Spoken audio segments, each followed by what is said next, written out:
This week, Ken Buck announced a surprise resignation, shocking even those in his own party who didn't know it would be happening. Here he is defending that decision today on air.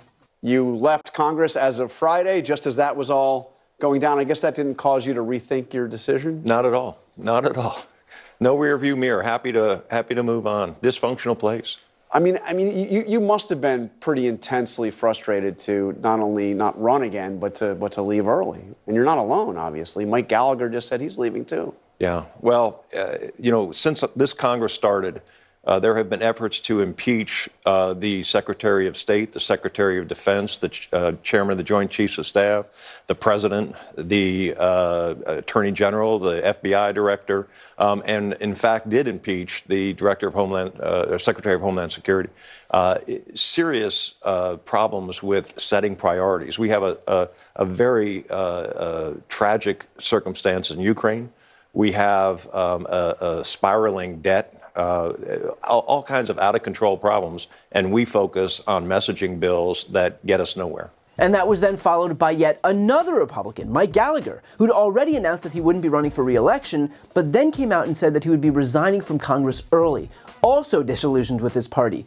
Although I guess that shouldn't come as a surprise, given here's what he was saying on January 6th.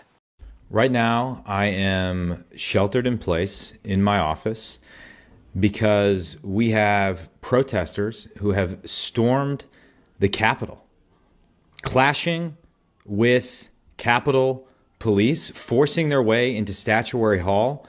The Vice President of the United States was just rushed off the floor of the House by Secret Service. This is Banana Republic crap that we're watching happen right now. And the objectors over the last 2 days have told me there is no problem with just having a debate. We know we're not going to succeed, so we're just going to object. We're going to have a debate. We'll voice people's concerns, and then we won't actually overturn our entire system of representative government, so nothing bad will happen. There will be no cost to this effort. This is the cost of this effort. This is the cost of countenancing an effort by Congress to overturn the election and telling thousands of people that there is a legitimate shot of overturning the election today, even though you know that is not true. We have got to stop this. Mr. President, you have got to stop this. You are the only person who can call this off. Call it off. The election is over. Call it off. This is bigger than you. It's bigger than any member of Congress. It is about the United States of America, which is more important than any politician. Call it off. It's over.